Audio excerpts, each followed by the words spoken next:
This is the Seven Figure Standard Podcast, hosted by Arash Vossoughi and Mikey Stiller, with mindset and strategies to help you break through and create personal freedom. Hello, everyone, and welcome back to the Seven Figure Standard Podcast. I'm Mikey Stiller, joined by my co-host, Arash Vossoughi, and we're so thrilled to be back with you for another episode. And today we've got a question for you. Are you coachable?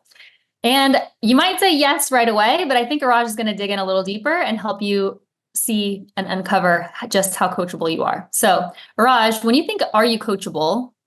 What are you asking someone really? You know, I was studying this, it just takes me back. I was studying this really diligently for 3 years, and I wasn't creating any results.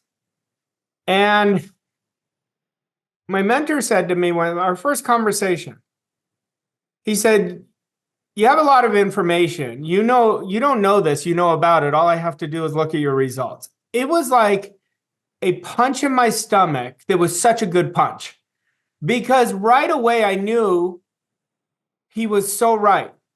And literally in that moment, I didn't know that I was going to be coachable. I'd be lying to you if I said I knew I was going to be coachable, because I didn't, because I don't think I made that emotional connection. Now I could look back and say that was the moment I made it. But I was studying books. Think about all the listeners right now. Are you reading books, and why are you reading the book? I want you to ask that question. I remember one day, Bob said to me, he said, what are you doing? I said, I'm reading. He said, well, why are you reading the book? And I paused for a second and I said, every time I read, it gives me hope. He goes, not a bad answer. He said, but you're not going to get anything out of it unless you teach it to somebody else right away. You teach it to your dog so it gets inside of you. He said, so many people are just gathering information. And so when we're talking about this episode, are you coachable? I'm not just talking about with a mentor. I'm talking about, are you implementing what you're reading in books? Are you implementing our podcast? Are you implementing the ideas, or are you just listening to it once and it motivates you? And it's fine if it motivates you, but when you really implement it, it's not going to just motivate you. It's going to inspire you to take action. And when you have a mentor, your whole job is not to know the how. You follow exactly what they tell you to do, and they're going to show you the how. And like if you're a leader right now, if you're not coachable, your team is not going to be coachable to you, because you're putting up a mirror. And when you become coachable, where you surrender to the process and you practice the principles, and you have a sincere desire to create a massive quantum leap, that's when your life is going to change. Mm-hmm.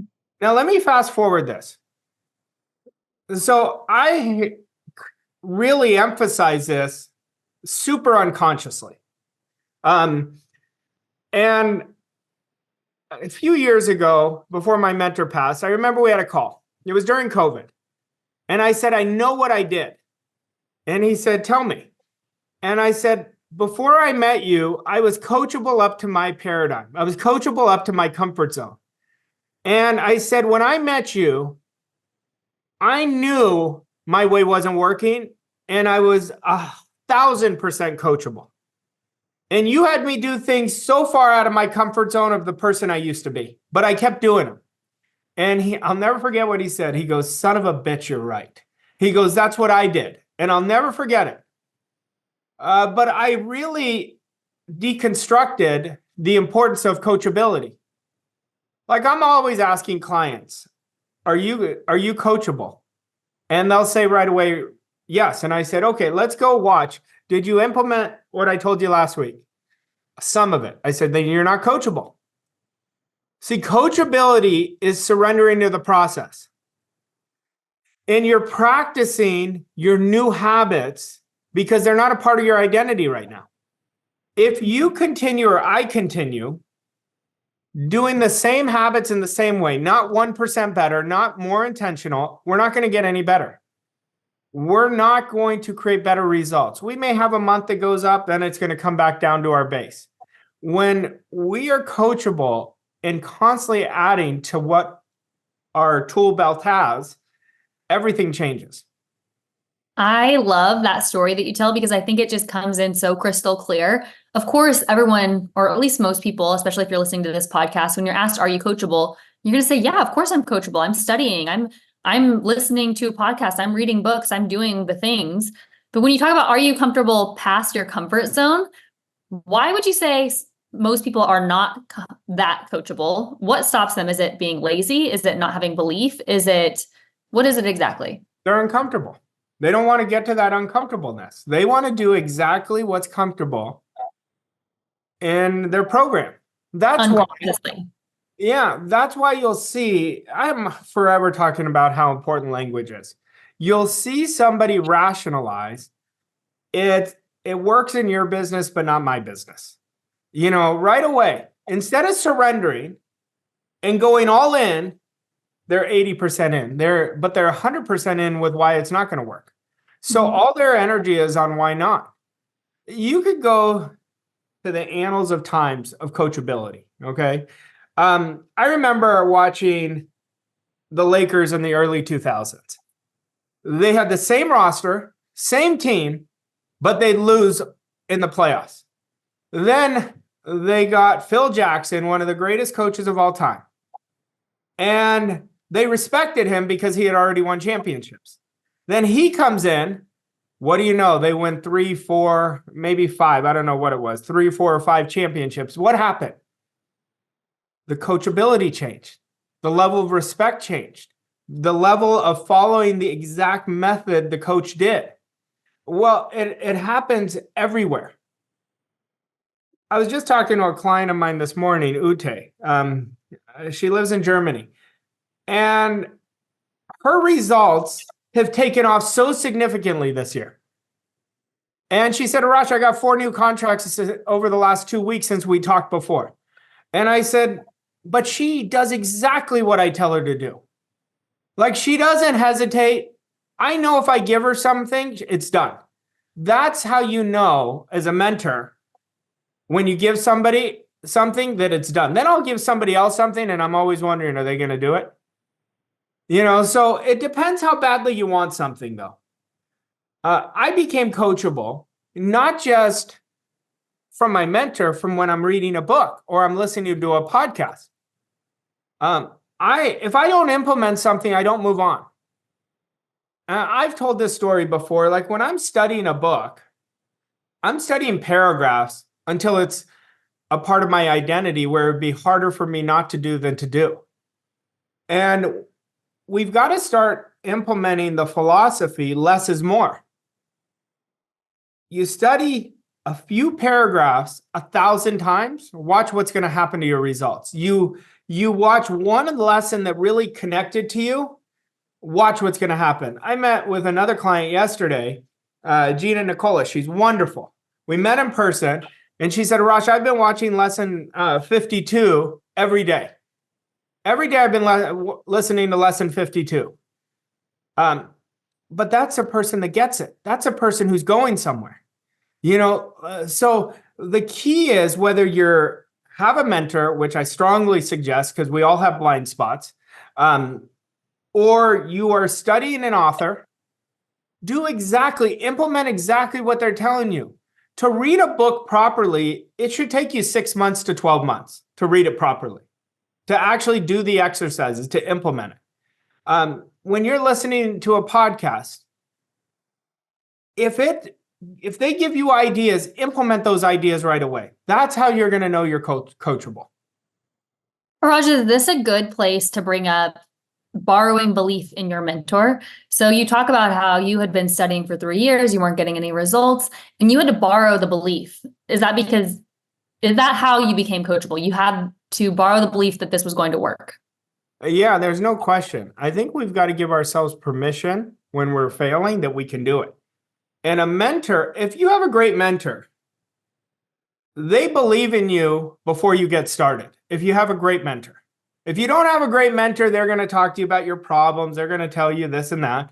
But the first sign of a great mentor, they already see you accomplish what you want to accomplish. And you believe in their belief. I remember I asked my mentor, I said, how do you define mentorship? And he says, it's very simple. The mentor's job is to bring out the potential of the mentee. Now, my definition for what we do is a little different. I hold the image that they're already there, and my job is to get them to perform. Like, I hold that responsibility. Anybody who works with us, my job is to get them to perform. And if they're not performing, I'm going to tell them why so we can course correct. So we have to start trusting the process. We have to start believing in delayed gratification. Too many people are jumping from one book to the next, one podcast to the next. They think, let me get more information. They're addicted to the information, but they're not addicted to execution. A coachable person is addicted to execution. We want to be great executors. One idea until it's harder not to do.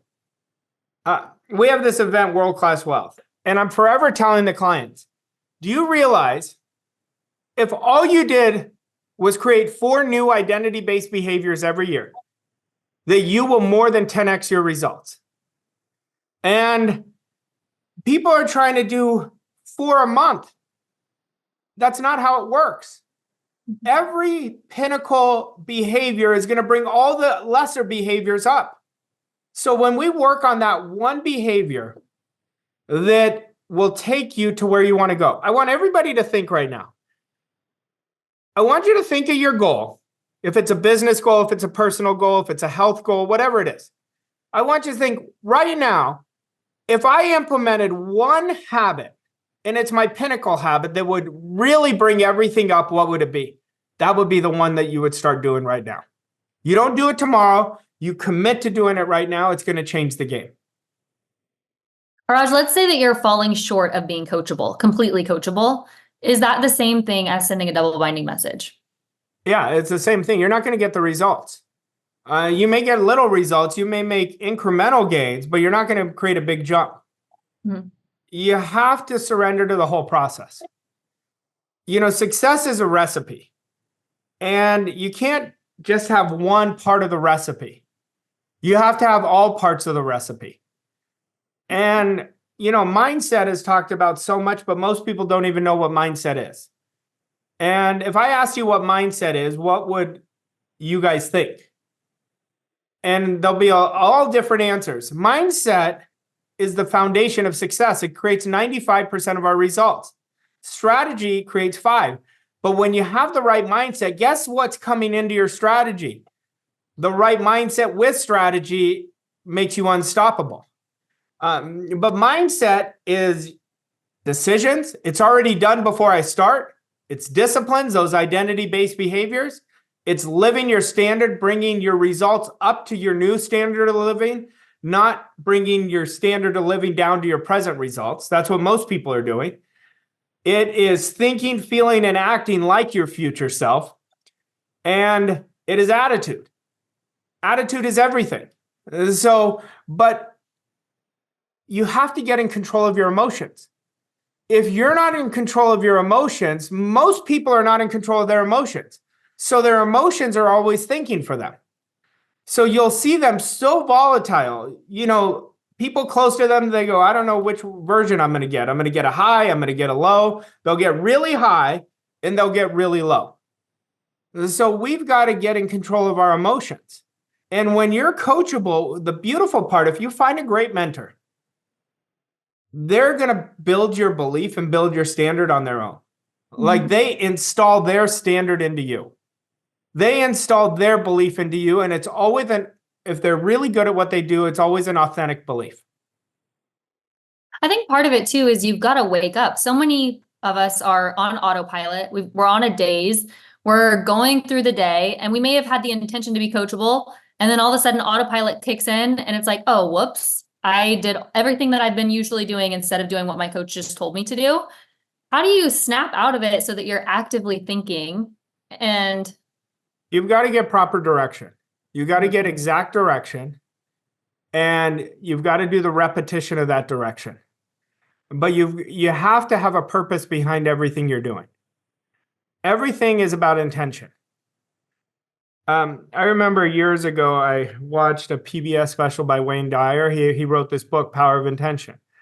He couldn't have been more accurate. Intention is everything. We're doing it with an intention, but most people, it's an unconscious intention.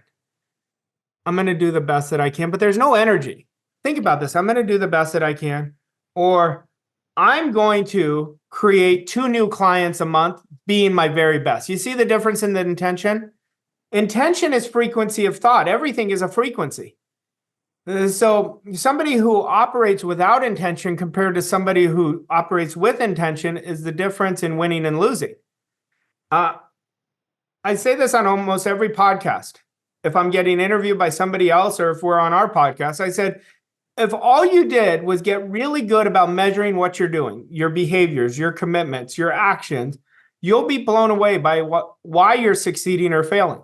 You'll be blown away. You'll be like, yep, I earned that. Good or bad. I love that. Yep, I earned that. All right, Arash, let's get into an action step for today. Well, I'm so big on questions because questions shape performance and questions shape behaviors. So I would like to ask everybody to ask themselves, am I coachable and why?